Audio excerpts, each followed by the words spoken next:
we have Utah coach Whittingham, running back Zack and strong safety Burgess. Coach, go ahead and open your remarks.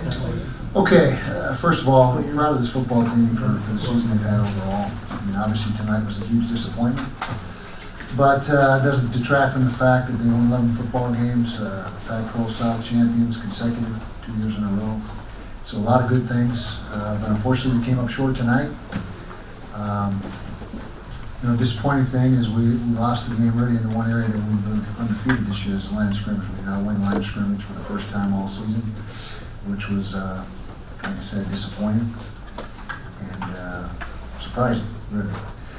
But credit to Oregon, they were good up front. That offensive line is physical. They played well in the front seven on defense, and they deserve a lot of credit. As poor as we were in the first half, going in 20-0, we fought back. When it got to be 23-15, we were in it. And when we had them 23-15 and on the 10-yard line, with 90 yards to go, I thought we were in pretty good shape. And they proceeded to go 90 yards on us. They had, I don't know how long that run was, 60, 70 yards. We never really recovered from that. But like I said, proud of these guys. They hung in there. They didn't quit. They don't quit these guys. And congratulations to Oregon. It's a good football team, like I said. Just have to come back in next year until we get it right. We just keep coming back until we get it right. So that's where we're at. All right, we'll go ahead and take questions for coach of the student athletes. Please raise your hand with your microphone.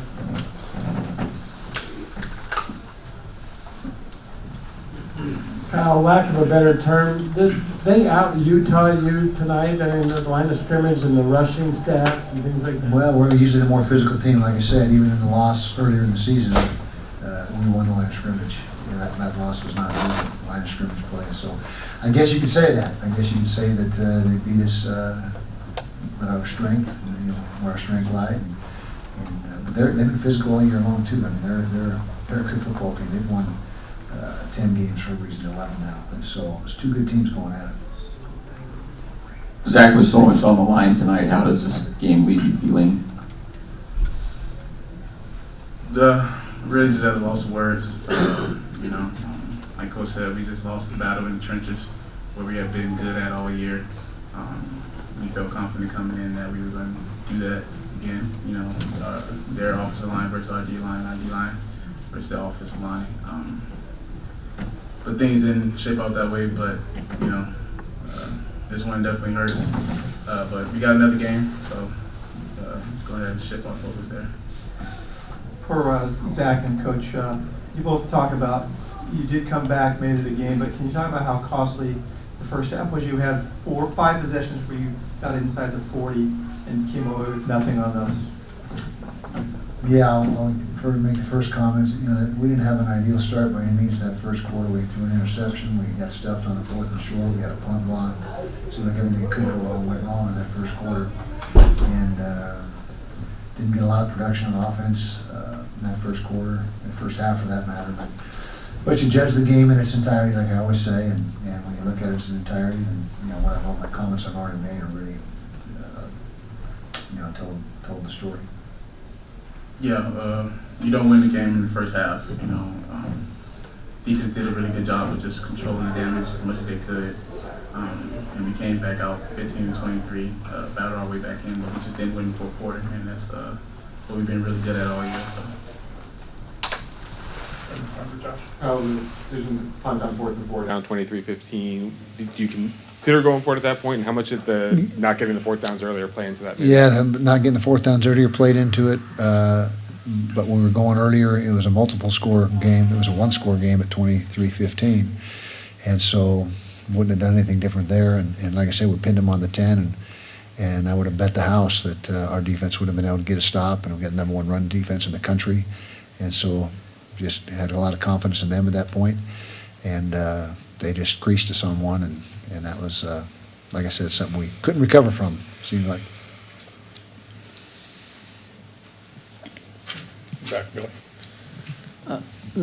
Zack, could you describe, I guess, the first series when you got stopped on 3rd and 1 and 4th and 1? What that sort of did to maybe put you back on your heels? The first drive, getting stopped on that 4th in short, I don't think that was detrimental to our offense.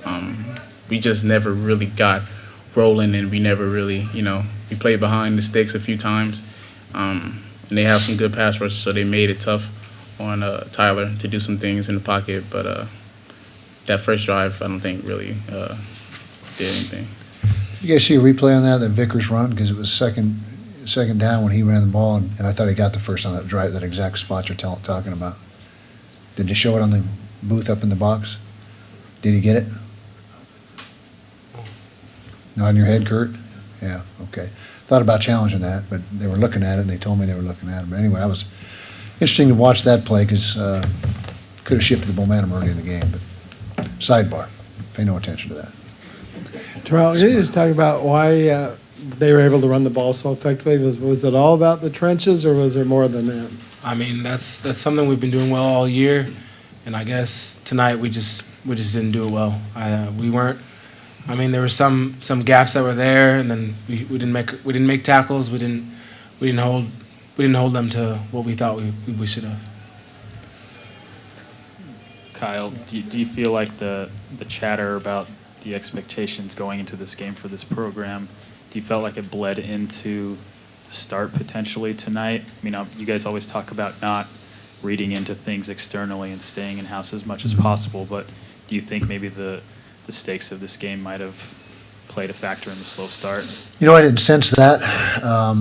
And we moved the ball well that first drive. We were down the field until we stalled, like we just talked about. But I don't think so. I think our guys handled it the right way. We just didn't play very well tonight. Over on the right.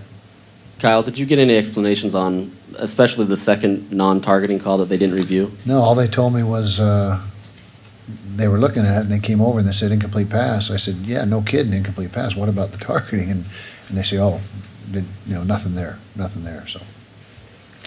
So yeah, that was my explanation. Back left. Way in the back here, Kyle. Do you know, does Julian have a serious injury? Appears to be, and also R.J. Hubert, and so that's a shame. Both first and second free safety. Looks like it may be significant. We'll find out. Let you know. We will let you know that next week. Go here on the right, Stuart. Kyle, because of the result tonight, this will probably be the third straight year Pac-12 doesn't send a team to the playoff. You've had good teams. Oregon has had good teams. Why do you think it's been so hard for one of the league's teams to make it up since the top four? I've been asked that a lot of times in the last couple of years, 3 or 4 years, and I pretty much always have the same answer. You got a very balanced league. You got 9 conference games. It's tough to come out of it. You got to pretty much run the table in conference, and non-conference as well. 12-0, 11-1. I mean, that's pretty much what you got to be, and nobody's been able to do that because we beat each other up every year. We play that 9th game, which gives you another opportunity to take a loss, and so there's been a lot of balance and a lot of, I hate the word parity, but competitive. It's a very competitive conference, and I can't remember the last time anybody ran the table in league play. I can't remember. Been a while. Right in the back, Warren. Kyle, their D-line put a lot of pressure on Tyler tonight, and of course they stopped the run. Did you see anything different from them, from their defensive front, and did they show anything different? Not a lot. They did a nice job with their pressures. They brought some good pressures, and we didn't handle them as well as we probably should have. But they got good players. Those linebackers are tough and active, and they won 10 games for a reason. I mean, they're a good team. We're not trying to say that we played some average outfit. They're a really good football team. Down here on the right. Terrell, how hard is it to see guys like Blackman and Hubert go out and having that inconsistency, knowing that the guys that you've been playing with so long, like how does that work and being able to gel? I mean, it's tough. You never want to see somebody go down, but in this program we teach next man up. So Nephi Sewell came in, and we just try to just do what we can, what we had, and just play football. Good. Right here. Terrell, with so much at stake for you seniors tonight, how do you put this into perspective? It sucks. I mean, nobody wants to lose. Nobody wants to lose any game. Nobody wants to lose a championship game. But I mean, we got another chance to play with each other, so we got to just go out the best way we can at this point. Any other questions for Coach or the student athletes? All right, gentlemen, thank you. You got stiffed. I'll answer your question. Go ahead. You raised your hand. I saw you raise your hand. You're legit. Thanks, I appreciate it, Coach. Yeah. With that senior group, what have they done in terms of elevating the status of this program from your perspective? It would take me an hour to talk about those guys and what they've done and how important they've been to our program. And you know, Kurt mentioned the importance of this game. The only reason this game tonight's important is what they did all season long. They did it all season long from start to finish to make this an important game and to get to this point. They've won back-to-back South Conference championships. They're all graduating, which is the most important thing. Everyone was going to have their degree. The leadership that they brought to this football team has been incredible. You know, I've been around a long time, and this is as good a leadership as we've ever had. Their maturity, their work ethic, just who they are as people. They're all going to be, you know, wildly successful, whether it's in the NFL or in life. It's a great group of guys. All right, thank you.